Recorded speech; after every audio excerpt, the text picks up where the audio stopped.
సాయిబాబా గారు ఎప్పుడైతే మసీదులో ఉండడం ప్రారంభించారో అక్కడ నిత్యాగ్నిహోత్రుడై అంటే నిత్యం ఇప్పుడు హిందూస్ ఎప్పుడు అగ్నిహోత్రం చేస్తుంటారు దేవునికి. రాముడు నిత్యాగ్నిహోత్రుడు అని చెప్పేసి అంటుంటాం కదా. అట్లా బాబా గారు ఒక నిత్యాగ్నిహోత్రంలాగా ఆ మసీదులో, ముస్లిమ్స్ వాళ్ళ మసీదులో ఒక అగ్నిహోత్రం ఇప్పటి కూడా కంటిన్యూ నడుస్తుంది. ఆ రోజులలో బాబా చేతితో ఏదైతే పెట్టిండో నిప్పు ఇప్పటికి కూడా అది కంటిన్యూ చేస్తున్నారు. దాన్నే మనం ఇప్పుడు ధుని అంటున్నాం. ప్రతి ఒక్క భక్తుడికి ఇస్తారు. లైన్లలో వచ్చిన ప్రతి ఒక్క భక్తుడికి ఆ విభూతి ప్యాకెట్ ఇస్తారు. అందులో గాలిన విభూతి ప్యాకెట్ చాలామంది నీళ్ళలో వేసుకొని తాగుతారు. చాలామందికి చాలా మేలు జరిగింది దాంతో. అట్లా ఒక ముస్లిం మసీదులో బాబా గారు నిత్యాగ్నిహోత్రం వెలిగించారు. చాలా దమ్ముంటే ఎవరినైనా తీసుకో, ఎంత పెద్ద తోపునైనా తీసుకోండి.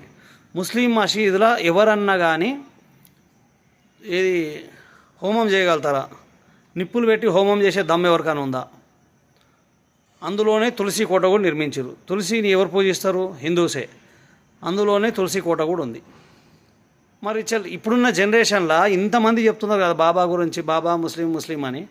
మరి నిత్యాగ్నిహోత్రం ఎందుకు చేసిండు మసీద్లో? తులసి కోట ఎందుకు నిర్మించారు మసీద్లో? చెప్పండి. అంటే ప్రతిదీ ఉండాలి కదా. ఇప్పుడు ఉట్టిగా మాట్లాడు కాదు.